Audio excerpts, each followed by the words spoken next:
Where leaders go, learning follows. Harvard Business School Executive Education offers more than 60 in-person and virtual programs.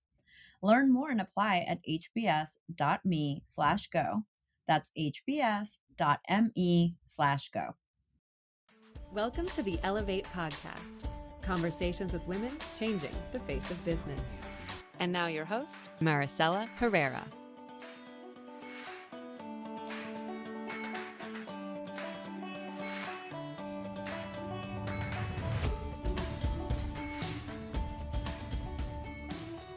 Hello, welcome to the Ellevate podcast. I'm your host, Maricella Herrera, the CEO of Ellevate Network, and I am here with my partner in crime, Megan Oliver. Megan, how are you doing?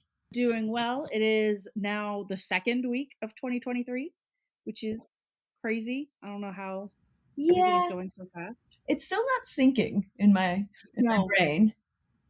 No, we just did a whole little behind the scenes action for you. We just did a whole all hands meeting at Ellevate where I did like a family feud of top fives from what were the top Halloween costumes of 2022, what were the top movies of 2022, and the final one was what are the top resolutions of 2023. And I'm like, how is it 2023 though? It is, and 2 weeks in, so yeah. How's this year?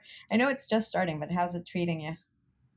It's treating me well. I am headed back very soon. I've been in Texas, as you know, visiting family for the past 2 months, but I'm headed back to New York for a few months this next week, and which will be fun to go back there for a few months because before I finally move back to Texas. But I have to, sell a lot of my furniture, mail a bunch of my books and clothes home. So that'll be my life for the next few months. Yeah, moving takes a lot of work. Oh yeah. I hope I get to see you while you're in New York, even if you're going to be busy doing all that good stuff. But it would be nice. Yeah, I think so. I think I'll be there for several months before I come back. But I want to come back a little bit before my lease ends, just so that I have time to look for a new apartment in Texas, because I don't want to stay at my parents' house for the whole time. Don't blame you. Just came back from being home, and it was a lot. Yes. If you're listening, Mom and Dad, I love you very much. But just as I'm sure you're happier being empty nesters in general, I think we're all happier having our own spaces as adults. Yeah, I mean, that's how you maintain the relationships. It's easier to get into a fight if you're in close quarters. 100%. So yeah, I'm actually, speaking of family, tomorrow flying out to London. I just saw my brother and his family in El Salvador, but luckily enough, I got to go see them again and can see my little nephew in January. So I guess I'm saying, it's good to have space from family, and I really appreciate having like a few days off from in between, but it's also nice to see them. Yeah, and it's nice. And we had, for those who don't know, Ellevate was closed for the week between Christmas and New Year, which was great. A lot of family time, but it was great to like get that kind of chill time to spend with family. So what have you been into while, in between the time off and now coming back? Anything notable that you're kind of digging into? Oh yes. So I'm gonna be real with you. It's kind of nerdy, but that's fine. Nerdy's good. We support. Well, nerdy, geeky, whatever you want to call it.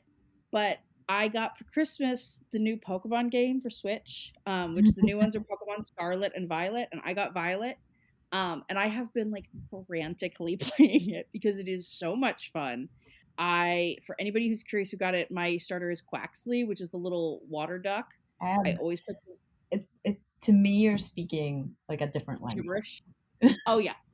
He's a very cute little water duck that eventually, see, this one, they based, for the last like gazillion of them, they've based them on different like countries or areas around the world. And this one is based on like Spain. So It's really cool. It's the first like big open world one. You can explore it on your little Pokemon motorcycle. And you're like at a school, and it's very cute. They've blended a lot of like stuff that they have been innovating with different Pokemon games into this one. And so if you want a fun open world exploring game where you get to catch a bunch of different creatures and make them your friends and battle with them, and it's super easy, I can't recommend Pokemon Violet enough. I love it. I'm not a huge game person. Never was. I don't know why, but I never got into it. I think I got into Pokemon Go for like a week, and then I was like, nope, not for me. So I don't really know what you're talking about, but it's nice to have something that's entertaining and makes you happy. Yeah. Yeah, I don't know that I'm been into it's been a weird travel beginning of the year, when I was by the time we were off, I was just a lot of family and a lot of baby nephew time and going to the beach. So it was pretty chill. Um I now am back in New York, and therefore I'm going to start training again because I'm doing the New York City half marathon in March. So that's probably what I'm going to be into for the next couple of months. Into listening to your iPod, assuming it doesn't die on you halfway through like last time. Oh, I'm getting a new phone. Oh, good, That's good. happening. Already Because ordered it. running in complete silence and just hearing the like patter of your feet and other feet around you sounds like, I don't even know what it sounds like, but it does not sound fun. No, no, no, no, no, no. I'm not risking it again. So I'm getting a new phone, and then I'm going to have to see what new podcasts and new things are out there. I still am listening to my regulars, my favorite murder, um, armchair expert, smartless, all good If stuff. you want a fun like history podcast, you should listen to Stuff You Missed in History Class, which is from How Stuff Works. Just like fun little snippets. Like the old ones are usually like 10, 15 minutes. The newer ones are like usually like 20 to 30 minutes of just like random stuff from history that you didn't learn in history class that like you can know. Really fun if you just want like bite-sized snippets of interesting stuff. That's pretty cool. I like interesting stuff. So Yeah. I'll check it out. Oh yes, definitely.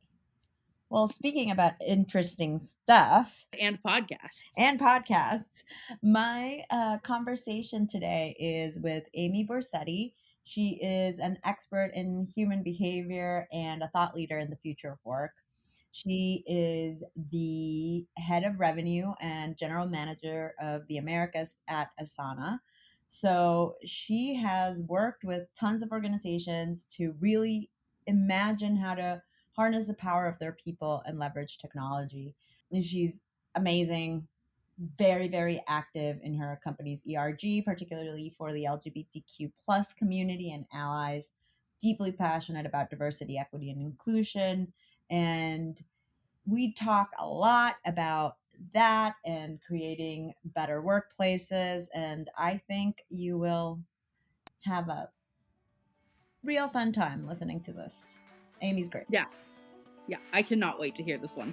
So let's go to my conversation with Amy.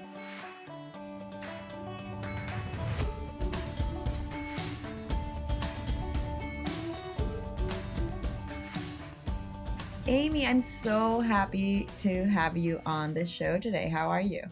I am great. I'm really good today. Excited to be spending time with you too. I was saying it before we started recording, but I am so excited to have this conversation. Not only because I do think Asana is a great product, but also I think we have a lot of things in common in terms of our thoughts about people, culture, and workplaces. So, Mm-hmm. how about we start with my big old question? Can you give our listeners a little bit of your background and how you got to where you are today? Yeah, absolutely. Well, I agree. I think we've got some wonderful shared interests, and excited to explore some of that with you today. So, first, I should share that my pronouns are she, her.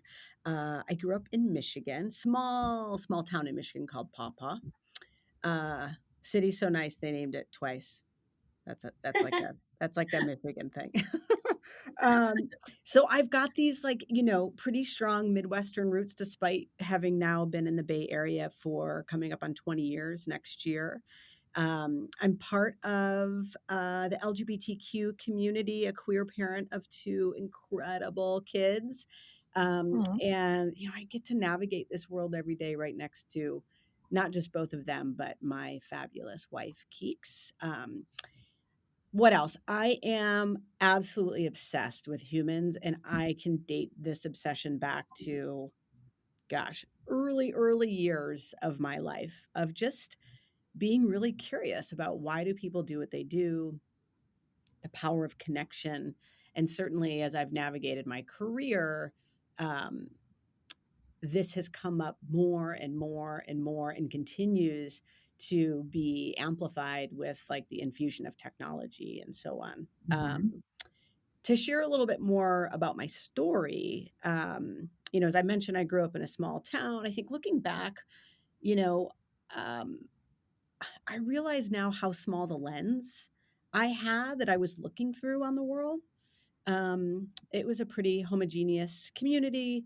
Mm. Um, and I've been really lucky because I had a wonderful sister who's this prolific artist, and she inspired me to leave the nest, and not be a teacher in Papa, which was my original plan, which is a great plan for many, but I knew it wasn't my destination. And I went to grad school in University of Nevada in Reno, and that's where it really became cemented because I got my master's in human behavior, and that just made that obsession even more, like understanding the science behind it. And that ongoing curiosity has served really as like a basis for not just how I navigate the world as a human, as a parent, as a coworker, as a wife, as a friend, but also how I show up as a leader. So, my career has taken so many different turns and twists. I imagine yours has too. And through it all, I have always really orbited around this obsession with people and doing everything that I can in my life's work, let's call it, to play, a small role in helping them be better.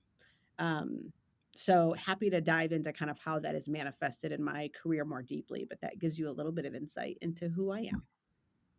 Yeah, you said two things that stood out, not wanting to be a teacher Yeah. or like that was your plan, but you were Mhm. like, oh, that's not really it. And then you left. But then you're helping people be better. So you're kind of doing it Mhm. Yeah, it's in a different form, right? in a Like, different form, right? yeah, it's a different form. I also at the time wanted to marry my then high school boyfriend. So lots have changed. Lots of things have changed. Things are different these days. Yeah. No, but I really appreciate it. And right now you're the head of revenue and the GM of the Americas for Asana. I am. And how does this passion for people, when you think of revenue and Mhm. like being chief revenue officer or head of revenue or like these revenue producing forms, Yeah. a lot of people think just it's numbers, it's, head down but it's really about people. Mhm. How Yeah. do those two come together? Yeah, I mean, it's so both of those. Right. And other parts of it too. So, I have been in the space of revenue leadership for, let's call it about 5 years.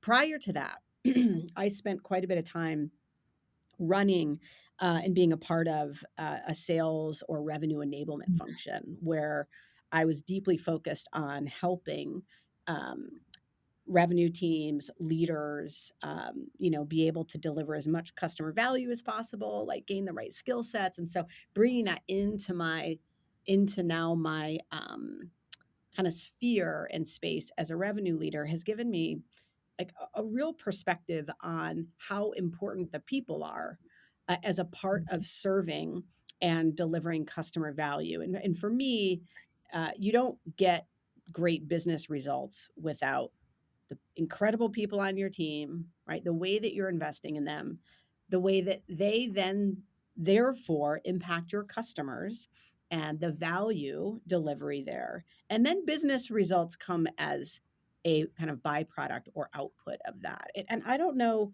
there's perhaps other revenue leaders that might look at it differently, but it all starts with the people. And that's like actually the framework I use. My team now here has heard me say this multiple times.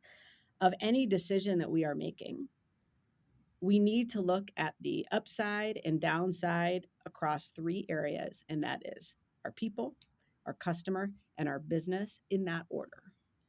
So we are more informed on the full ecosystem of our decision making and not just how can we just bring in more dollars? Because if we are only focused there, while that is wildly important, certainly, but if we're only focused there, we may actually sever our ability to bring in long term uh, revenue and impact because we are making short term decisions on, you know, dollars and cents rather than looking at it through the eyes of how are we creating the conditions for our people to be wildly successful while also as a conduit to that delivering, incredible long-term customer value to create the type of, affinity that we want to create a sustainable business. That's kind of like some of the ways I think about it, if that's helpful.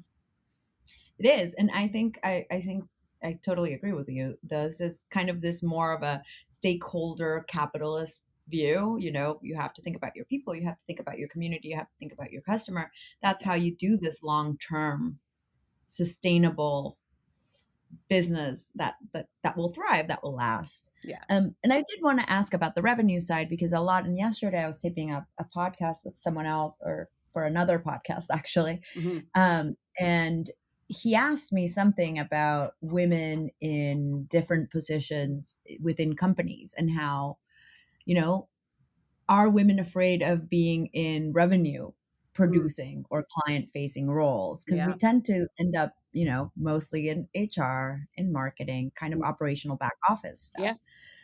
stuff. So I wanted to bring that up because I think you are a great example of someone who is in a leadership position in revenue focused work and cares about the people. Yeah. Well, and isn't that, I mean, imagine that. And here's the deal. I have worked alongside some incredible men, many, Right. many of them. Um, and perhaps some that were not so incredible, but I think, I think there's a misunderstanding of what it takes to be a great revenue leader. I think for if we get kind of gender specific, perhaps it's in the eyes of women or those that identify as women out there. And um, the reality is so much of revenue, while the data and the inputs and the outputs are incredibly important to be very grounded and with a depth of understanding.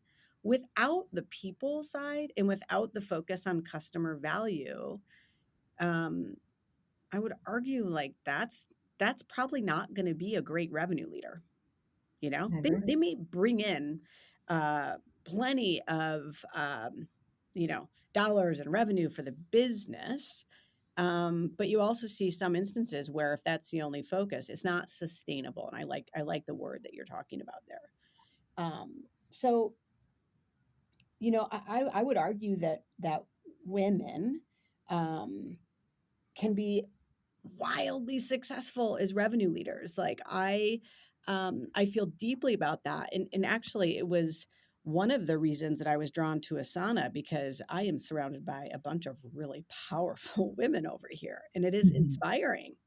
Revenue leaders, operators, and quite frankly, I haven't ever, to this extent, ever been exposed to women in leadership the way that I am here. My CRO is a woman, our COO Right. is a woman. And so I am, for the first time in my life, sitting in kind of a scenario where my boss and my boss's boss are both women. I've never had that before. Even in any of my time as an individual contributor, it's never looked like that. I think Yeah. it's a testament for how things are changing. We are seeing more women in leadership. Um, and it's been great. I was just chatting to a friend of mine, former colleague, also head of global sales at a pretty remarkable tech company in the Bay Area, and it's amazing to kind of talk shop. And I think what we talk about might feel a little different if I were talking to, um, you know, a man, so to speak, that has grown up um, in tech or what have you over the years. Like we went deep on people, we went deep on strategy and decision making and revenue, but people actually were at the center of the conversation. I think women would be are not would be. Yes, they are. Take that back.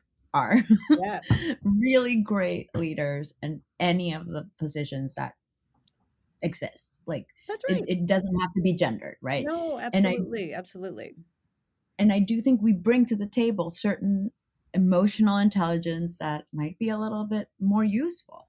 And Mhm. if you're talking about leading a team, emotional intelligence is probably the number one thing you need. Wildly important, especially when times are hard. Right. Especially when times are hard. Times are hard right How now.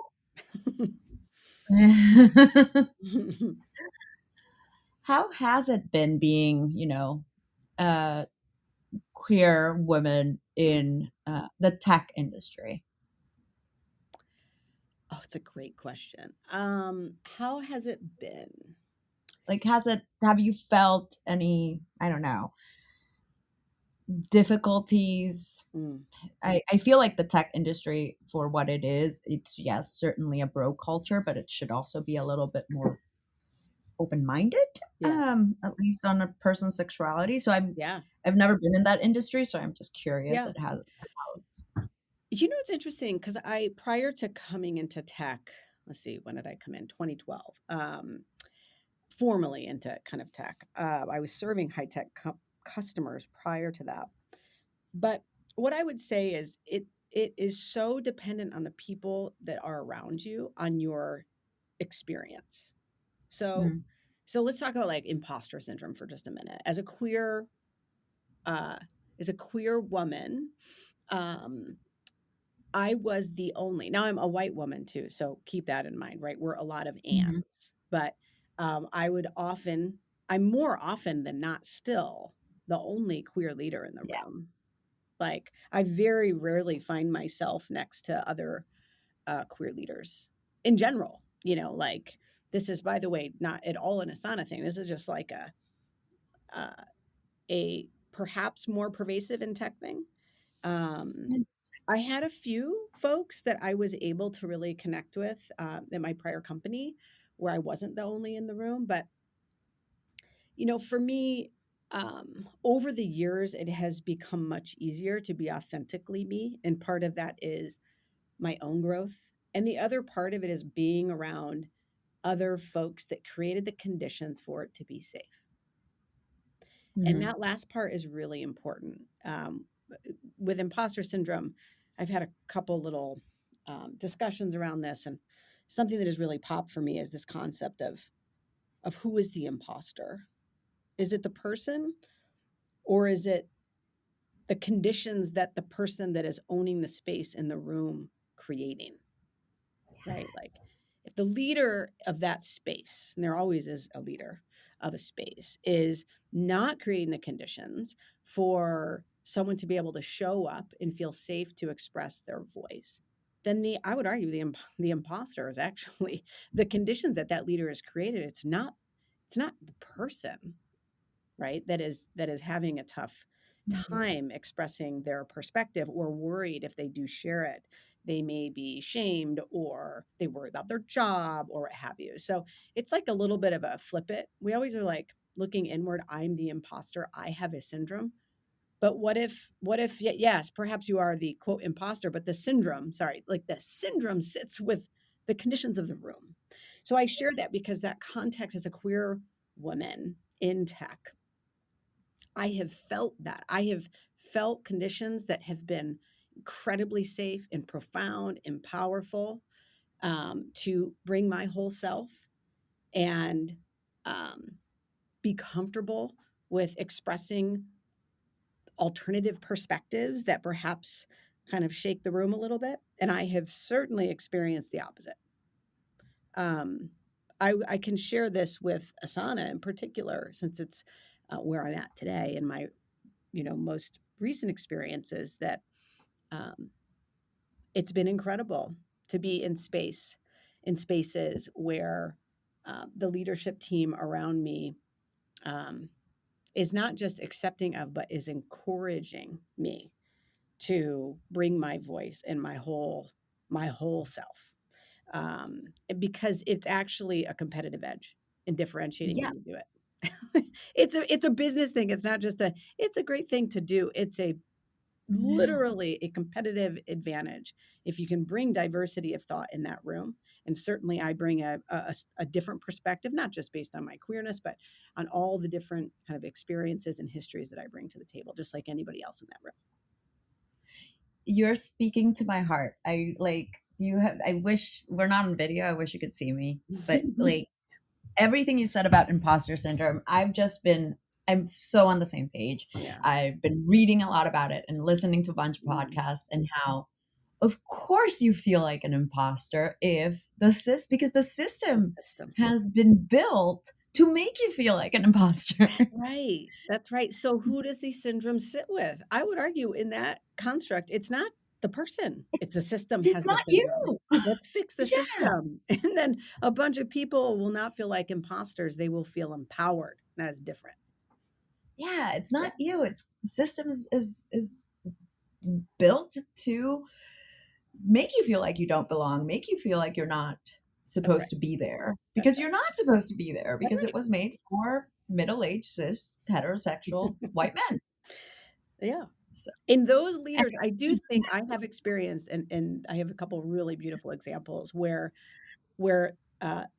that same persona that you just described recognizes it.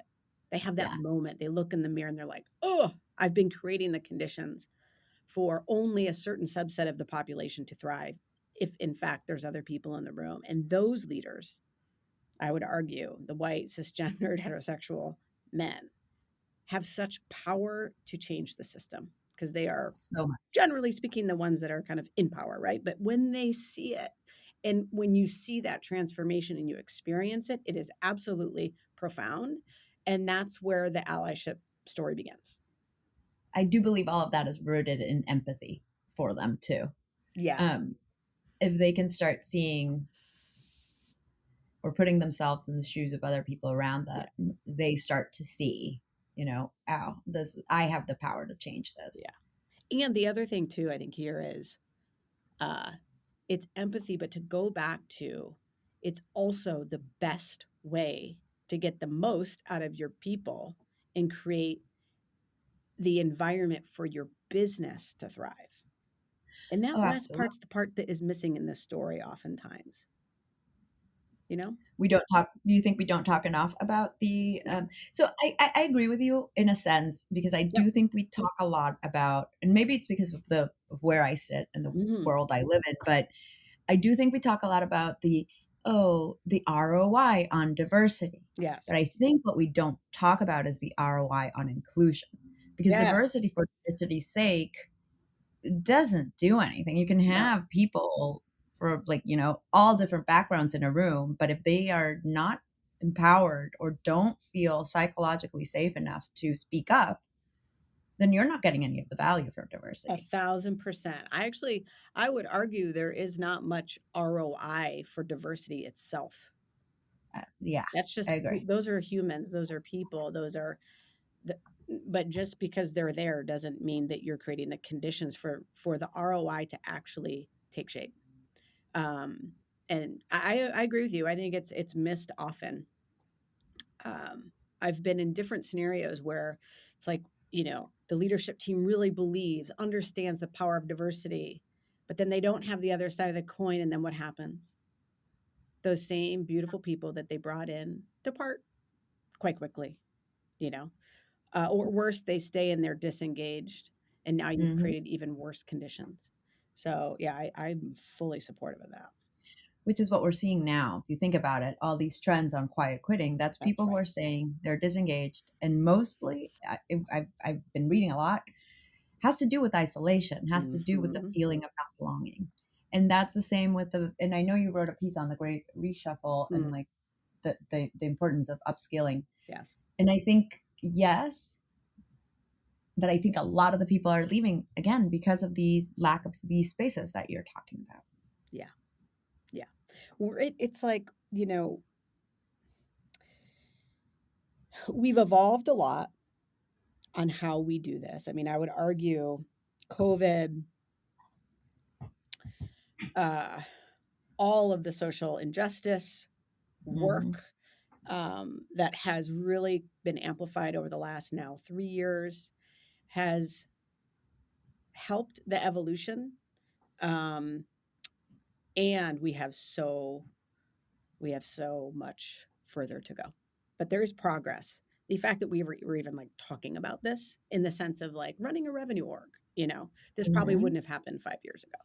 So it just, I think the way that I look at this personally is, how do I continue to lead from the front on this and not get complacent, even as an underrepresented person, at least uh, in terms of my queerness, certainly not in terms of my whiteness.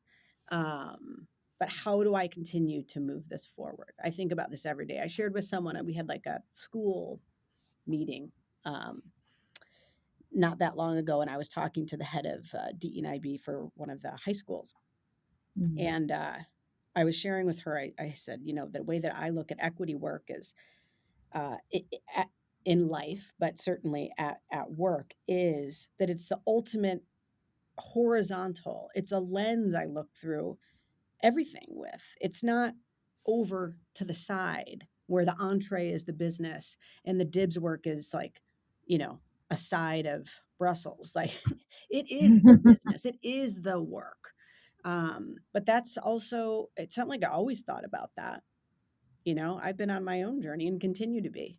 Since 2016 was like my big inflection point, and have realized I have more work to do than ever before. And that work will continue until I lay rest. Like that's life's work stuff. I love that you're saying that it's a lens that you view things through. You view the business through. That's right. And that's so important. It has to be part of it. Just like you said, not a side of Brussels sprouts. No. Yeah. Much as I love my Brussels sprouts. Yes. It has to be together. Yes, exactly. Yeah. Can I ask, and you can totally tell me not no, but you mentioned very specifically you had an inflection point in the way of thinking. Yes, Could I ask what that was? you can. So, so I was pregnant in 2016, and had our first little human being, Luca, and now she's 7. And I, having never really had a break from work since my, I don't know, early 20s, or even I suppose before that, but um, it I had a lot of time to reflect.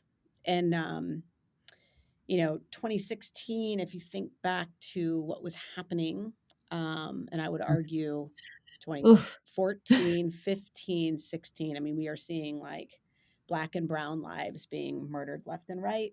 Um, Mm. and the need for police reform, but we weren't really talking about it in those terms at that time. And I realized during that time period that I felt all this empathy, like what could, not even what could I do, but I felt pain in my heart. Now, this is what I wasn't doing, is putting my hands to work, but I felt like I couldn't believe what was happening, which is like relatively pretty white of me because things were happening for many, many moons before. But I was having my own like personal moment around, I'm not doing enough. I talk a lot in spaces, but those are words and they don't change anything. And so when I looked at what do I need to do, the first was, okay, I need to get smarter. I need to get smarter, not just about this for me personally, although certainly, but like having those moments of who am I surrounding myself with? What is my sphere of friends and colleagues? What does it look like? What is it made of? What are the conversations that we're having? How am I failing as a leader in terms of making sure that I do, in fact, have diverse perspectives in the room? What biases do I have? Mhm. And that was a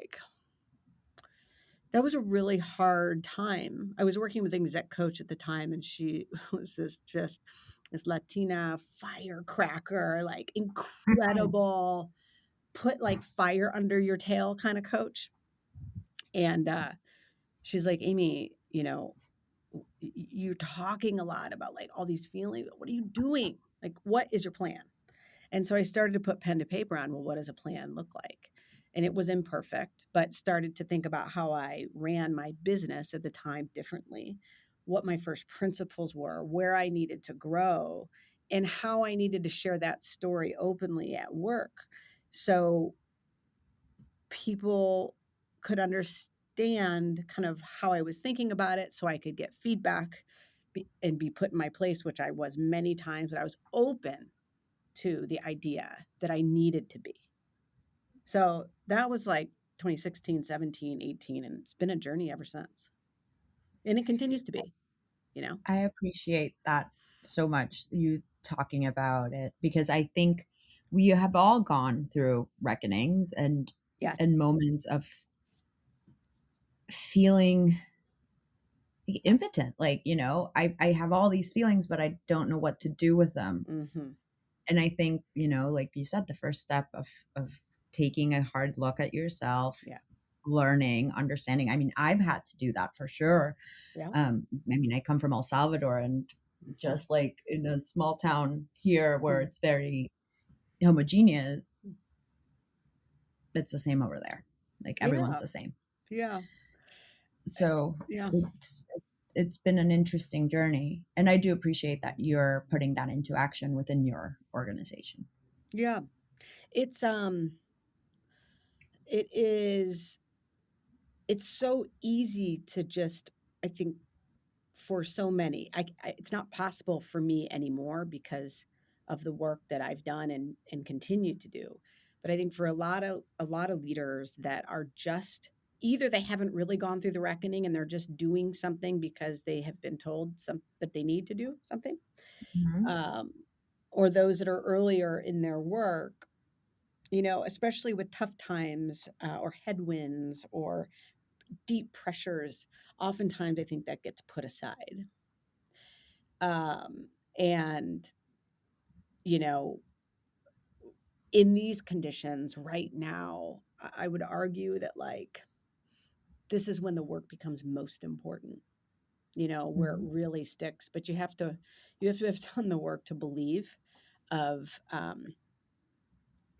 of the impact, the long-term impact this has, um, to the experience of others at work, to the um, to the way that we can show up for customers, and certainly, um, on the dollars and cents of it. But it's meaningful stuff. I have no doubt, and I actually have like a plan for myself in this area. This type of work, after I am through this time as a revenue leader and onto something else, this will become um, kind of the bullseye. I've said this a couple times, but this is life's work for me. So it's incredible to be able to like, apply it and also be open to failing, because I do that quite a bit. I'm trying to get it closer to right. But to be able to do it in an incredible company like Asana, and certainly other companies before, I feel very fortunate, um, to have had the time and the space and the people around to support me through this process. I love it so much. And I would argue failing is part of growing. So it's part of the process, right? And if this becomes your life work, hit me up. I'm here. This is what I'm all about. Thank you for sharing all of that with me. Is there anything else you want to touch on that we didn't touch on? Yeah, like whatever. I mean, I think like whatever. you believe the listeners might be looking for in the spirit of capturing a revenue leader like me. So I've got some more time if you want to go down Okay. different areas, if that would be helpful. Yeah, I would actually like to ask you two questions that I think will be helpful for people. I Yeah, tend to go down my equity D&I thing because it's what it interests me, but then I forget totally. people also want to learn other stuff. So I understand. so we talked about it at the beginning a little bit about how women don't go into Yeah. like revenue producing roles enough.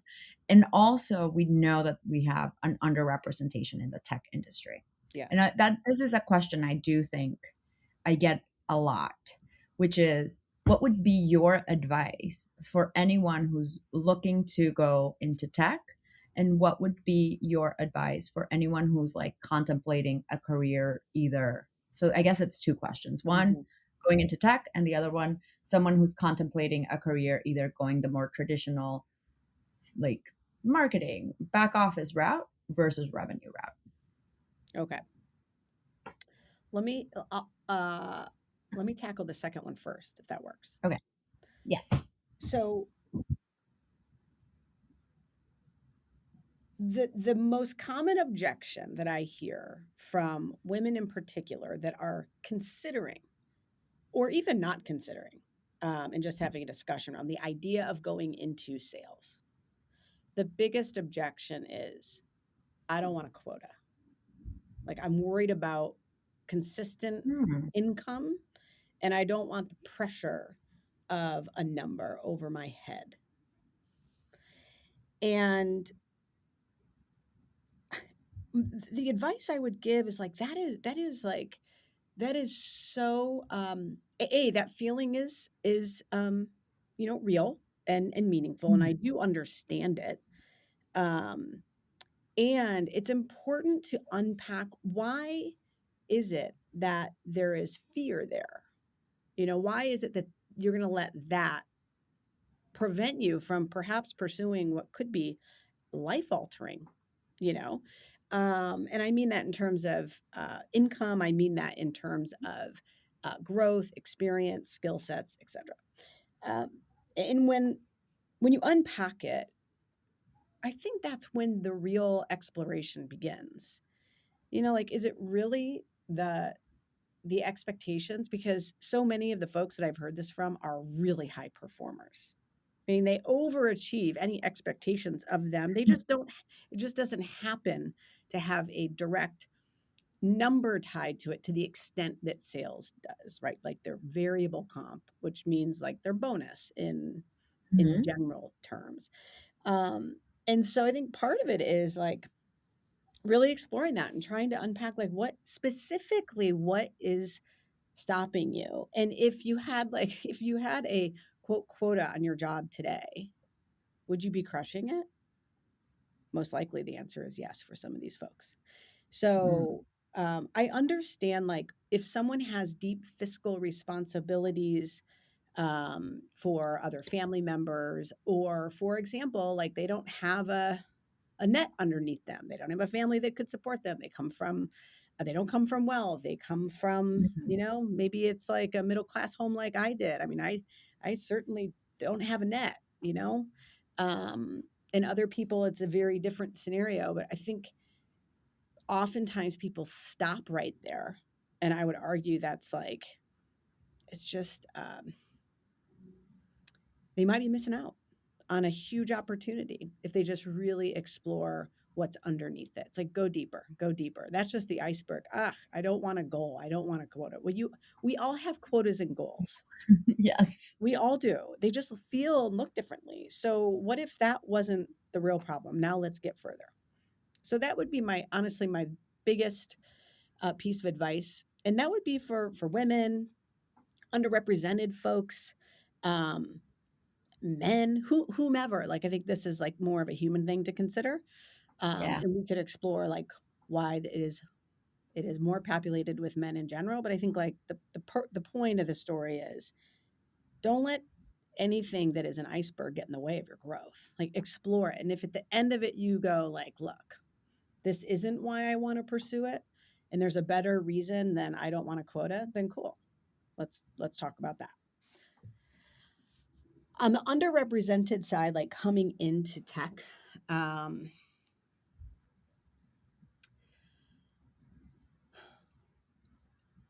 there's kind of two parts to this story, maybe even three. One Mhm. is there are a lot of folks that want to break into tech, and I understand why, because while that wasn't my intention years ago, I have thoroughly enjoyed my time in tech. I've grown tremendously and transformed in ways that I literally never thought were possible. It was like out of my bounds of possibilities. And so I understand the concept. I would argue there hasn't been so far a better time for uh, people that are underrepresented to explore this opportunity, because the tech industry by large has really had a reckoning over the last 5 years, with how homogeneous it is, uh, how white, cisgendered, hetero it is. And there have been many real initiatives and goals in place to like elevate what it means in tech to really thrive as culture, as diverse thinking, all the stuff we were talking about earlier with competitive edge. Mhm. So I think the conditions are better.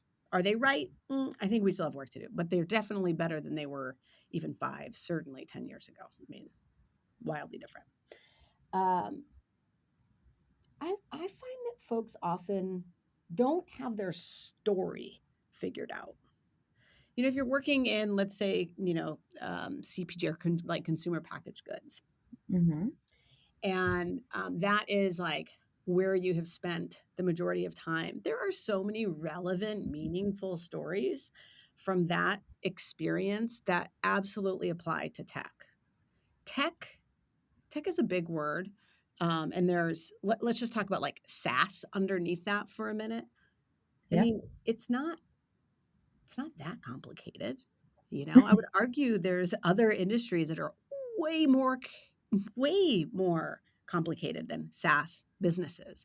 And so while there is a ramp period, I think self-education is really important. Like there's plenty of opportunities to do that with online learning, boot camps, et cetera, to like bet on yourself and make that self investment. And then that helps you with your story and market.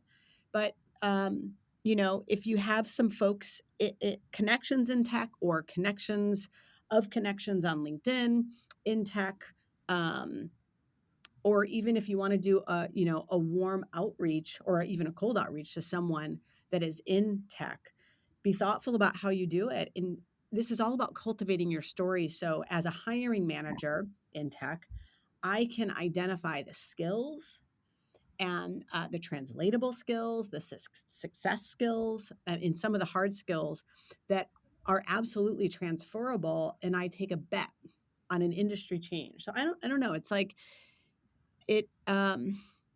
It's certainly not easy, and there are barriers of entry that are very clear. Um, and I do think there is some investments that are within people's control that they can do to increase the likelihood that someone will, make the investment. Now, I think one thing that folks do need to look at is like, what's the type of culture you want to create or you want to be a part of. Mhm. Ask some really good questions. If you have made it to like an interview process of how do they support underrepresented folks or folks that don't come in with SaaS experience, are there programs around it to ensure that you could be set up for success? Like there's as much as you're trying to get in, you also don't want to get into a scenario where you won't be supported, and where you don't feel like you can be successful, which goes back to how we started this conversation, right? um, Right. so those are a few things. We could probably have a whole podcast on this topic, but a few We'll things. have you back. Yeah, happy to be back. We should do it. We'll have you back, and we're just going to talk tech because I would argue a lot of our listeners, this is something that I've heard a lot. And when we do things about women in tech, it's always the same question, like, but how do I get into it? Or Mhm. how do I actually survive once I'm there? Yeah. And And one of the things that you're saying, which is so important, it's just like tech is an umbrella, right? Like it's an Yes. industry. You have to dig into the company too. That's right. Yep, dig into the And that, company. Yeah, and there's also tech for certain things, right? There's right. tech for other industries. And so you can find these adjacent connections that then uh, bring your set of experiences and your strengths um, like to the conversation in a way that would be very helpful for that tech company. Like a simple example, if it's tech for um, finance or ed tech, like ed tech. Hmm. Great. If you Hmm. have experience in the educational system and you understand what it's like in these public entities or what have you, like there's a real subject matter expertise that tech company Yeah. likely needs in you. And it's your ability to be able to tell that story, do a little homework, and see like where can you add value and where will you be able to get value. So there's looking at it instead of like the tech umbrella and it's so hard to penetrate, but like, I had spent so much of my time in talent, right? In learning and custom learning and e-learning. And lo and behold, after being able to do that type of work at LinkedIn, I became a sales leader. And what was I selling? LinkedIn Learning. Yeah. That was my expertise. And even though I wasn't a sales leader and someone took a huge bet on me to do that, what I did have is I had a ton of experience being on the other side of the table as a customer who was purchasing tech, right? So, and I was running a learning business and I had a 100-person learning team or sales enablement team. And so I understood what it was to be a customer. I also understood what it meant to lead through, change. I had built large teams. I had dealt with a lot of like interesting people things. What I didn't and also with my sales enablement background, I had this core expertise in investing in salespeople to make them better. Right now, I've covered like 3 very important pieces of being a sales leader that's selling a learning product. The only thing Yeah. I didn't have was actually being a sales leader. But guess what?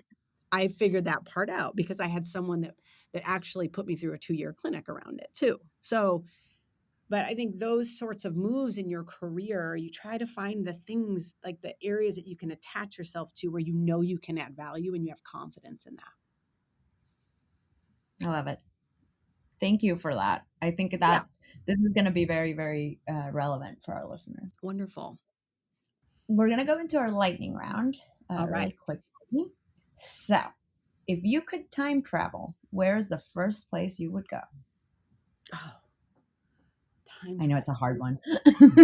This is supposed to be a lightning. Okay. I would, you know what I would do? I would go back in time and get to know who my grandfather was on my dad's side. I never got Oh, to meet him, but people told me I have his soul. I love that. I Yeah. love that. Does pineapple belong on pizza? No, it does not. It does belong with cayenne pepper, though. I do like the little sweet hot Oh, one. I've never tried that. Oh, yeah.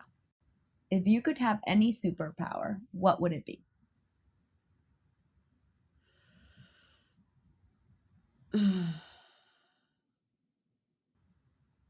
To be able to, man, when you say it out loud and you're like, do I really want this superpower?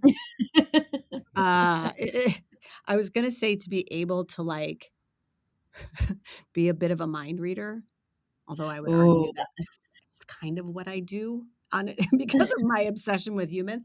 But I think like it's like a superpower to like even amplify further my emotional intelligence, which I would I love argue it. is like a superpower of mine. But what if it were super powered? Wow.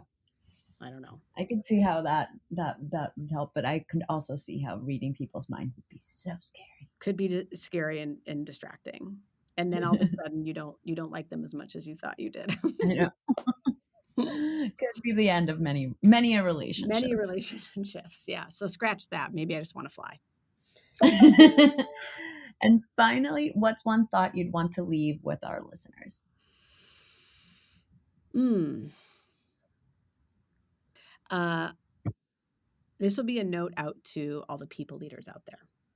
if you haven't looked in the mirror lately to see how you are or are not creating the conditions for everyone in the room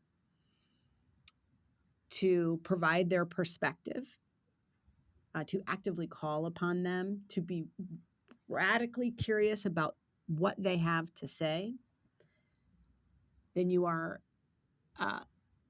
likely have work to do in front of you that you may not be aware of today. And it could be some of the best work that you ever do. You've hired incredible people for a reason. And the worst thing you can do is create the conditions to not tap into the potential and the skill set and the experiences and the backgrounds that you actually hired them for. And so you are literally like short suiting yourself as a leader and likely having a negative impact on your people, on your customers, and your business. So think about that. What a powerful thought to end on. Thank you, Amy. Yeah. Thank you for the wonderful question. And the time. This has been, I knew it was going to be fun. And well, we were right.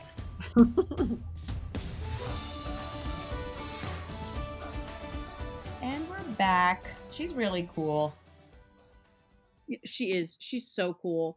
And as the host of the LGBTQ community circle for Ellevate, my love always goes out to members of the community. So this one made me happy. Yeah. And, our community circles, thank you for mentioning them, are actually getting quite the expansion this year. I don't know if you're familiar with listeners, but community circles are how we celebrate intersectionality and the beauty that personal identity brings to our story in our workplaces. So at Ellevate, we host these every month. Each one is a safe space. It's compassionate, where members from a specific identity come together to share their stories and recognize, you're not alone. And our experiences as people from specific intersectional identities are different and complex. And it's wonderful to have the space to show up as yourself and be able to talk to someone who understands. So we're currently offering community circles for 40 plus aged professionals, Asian and Pacific Islanders, Black women, Latinx women, LGBTQ plus, parents and caregivers, and remote and hybrid professionals. Like I said, they meet once a month for each of these groups. You can find information at ellevatenetwork.com. And if you identify with any of these groups, please come and join us. You'll see it's a great space for us to chat about our experiences and get that, I don't know, just burst of energy and support we need.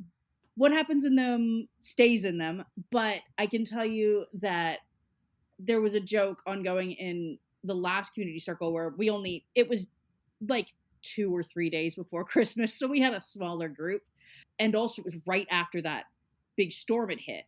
And so even some of the people that were like, oh, I'm still planning to come, they said in advance, they were like, I'm so sorry, but either I don't have power, or I'm having to go out to prep for the storm, or I'm having to finish up. And we were like, that is fine. Please take care of yourselves. And so we had a smaller one. So almost everyone in the group had the joke of saying, like me, that we were single and thus we were bi in theory, but not in practice. So if that resonates with you, feel free to go join the LGBTQ circle, or if you're anywhere on the LGBTQ spectrum, come in, enjoy. We also do have every other month, we invite allies to come in and just kind of listen and learn. So whoever you are, come on by. We would love to have you. And speaking of meeting and making connections, no matter who you are, what you identify as, anything across the spectrum, we do invite you to come to this week's Ellevate Roundtable. Maricella, do you want to talk about what we're going to be talking about there? Yeah. So first off, it's Thursday at noon, and we will be talking about setting achievable goals, not lofty resolutions. I don't know about you, Megan, but I've been thinking a lot about that in the last week of what my resolutions, quote unquote, are.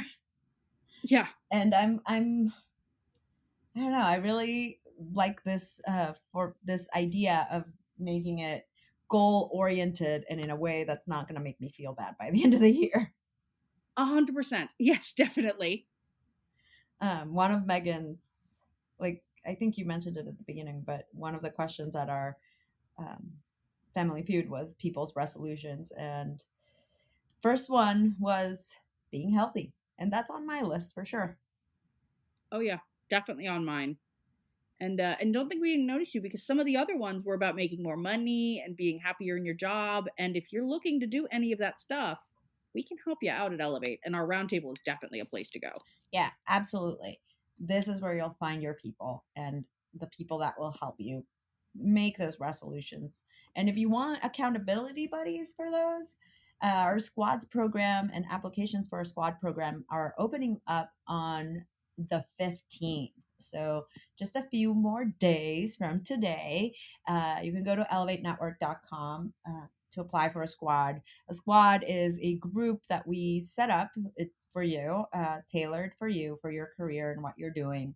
It is 5 to 8 people, and you get to meet with them once a week for 30 minutes to really dig into what you're trying to achieve. They serve as kind of that personal board of advisors who can give you diverse opinions and at the same time help you with next steps and how to make, how to cultivate that confidence that you need to make thoughtful decisions in your career.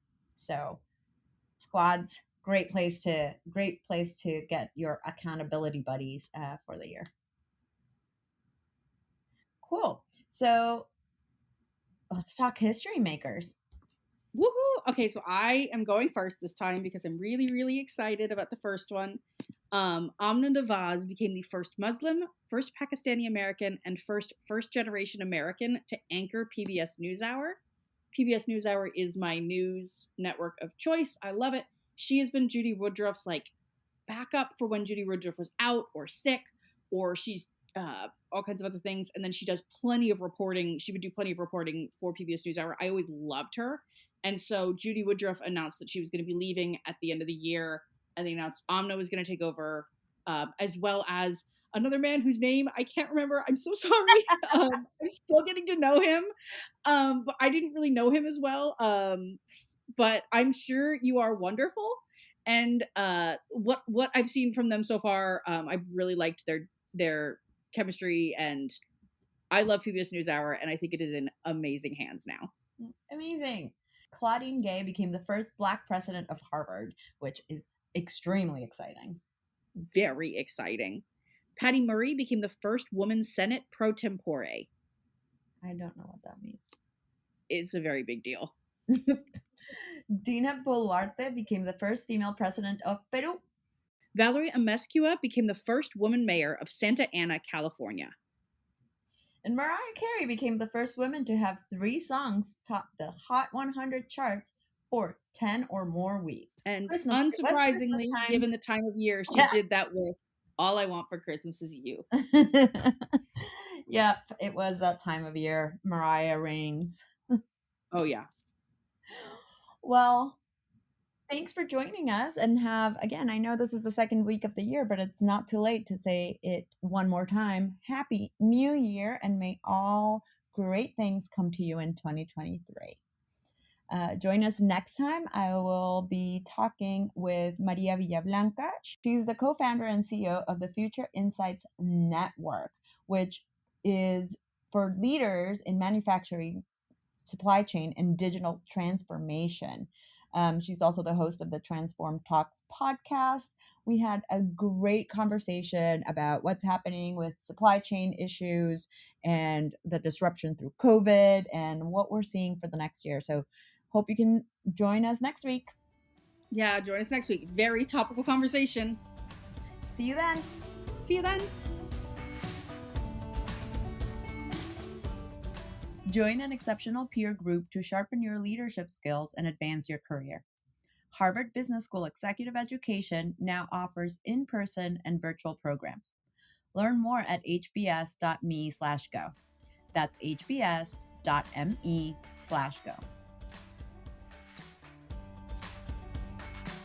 Thanks so much for listening to Ellevate. If you like what you hear, help a girl out. Subscribe to the Ellevate podcast on iTunes, give us 5 stars, and share your review.